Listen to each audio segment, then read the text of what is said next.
বিজেপির জনসংযোগ অভিযান কর্মসূচিতে রেখা পাত্র। উত্তর 24 পরগনা জেলার বসিরহাট মহকুমার হিঙ্গলগঞ্জ বিধানসভায় দুলদুলি অঞ্চলের কোটাবাড়ি এলাকায় বিজেপির পক্ষ থেকে জনসংযোগ ও সদস্য অভিযান করা হয়।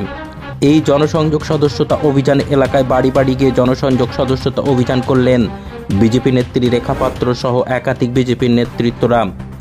এদিন দুপুরে হিঙ্গলগঞ্জের কোটাবাড়ি এলাকায় যেয়ে মানুষের সাথে কথা বলেন এবং মোবাইল ফোনে বিজেপির সদস্য পদ অভিযানের অংশগ্রহণ করার জন্য আহ্বান জানান বিজেপি নেত্রী রেখা পাত্র। এমএস নিউজ বাংলা চ্যানেলের পরবর্তী খবর সবার আগে পেতে ইউটিউবে চ্যানেলটি সাবস্ক্রাইব করুন, ফেসবুক পেজ ফলো করুন, ফলো বাটন ক্লিক করুন, সেই সঙ্গে খবরটি ফেসবুকে প্রচুর পরিমাণে শেয়ার করুন।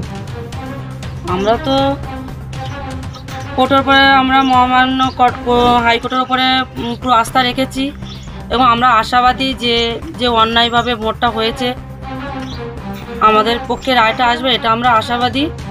আর আমরা সেই আশাতেই আছি। জানুয়ারি 15 তারিখের দিকেই তাকিয়ে আমরা বসে আছি। এখন মাননীয় হাইকোর্টের থেকে কী রায় দেয় সেটাই দেখার শুধু।